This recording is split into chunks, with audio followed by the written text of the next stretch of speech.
Sinabi ng Panginoon kay Satanas, "Saan ka nanggaling?" Sumagot si Satanas, "Paruot parito na naglilibot sa mundo." Sinabi sa kanya ng Panginoon, "Napansin mo ba ang lingkod kong si Job? Wala siyang katulad sa buong mundo. Matuwid siya at malinis ang pamumuhay. May takot siya sa akin at umiiwas sa kasamaan."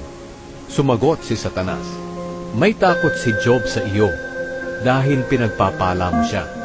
Iniingatan mo siya at ang sambahayan niya, pati na ang lahat ng ari-arian niya. Pinagpapala mo ang lahat ng ginagawa niya, kaya lalong dumarami ang kanyang mga hayop sa buong lupain. Pero subukan mong kunin ang lahat ng iyan sa kanya, at siguradong isusumpa ka niya." Sinabi ng Panginoon kay Satanas, "Sige, kunin mo ang lahat ng mayroon siya, pero huwag mo siyang sasaktan." Kaya umalis agad si Satanas sa harapan ng Panginoon. Isang araw, habang nagkakasayahan sa handaan ang mga anak ni Job sa bahay ng panganay, dumating sa bahay ni Job ang isa niyang tauhan at ibinalita ang ganito, "Habang nag-aararo po kami gamit ang inyong mga baka at pinapastol ang inyong mga asno sa di kalayuan, bigla kaming sinalakay ng mga sabeyo.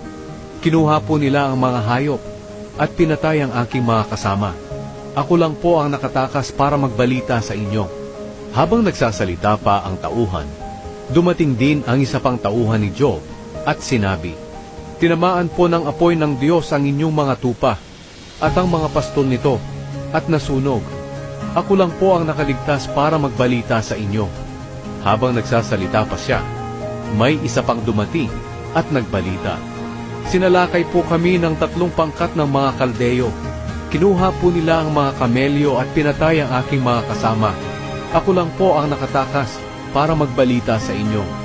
Habang nagsasalita pa siya, may isa pang dumating at nagbalita, "Habang nagkakasayahan po ang inyong mga anak sa bahay ng kanilang nakatatandang kapatid, bigla pong dumating ang malakas na hangin mula sa ilang at nawasak po ang bahay.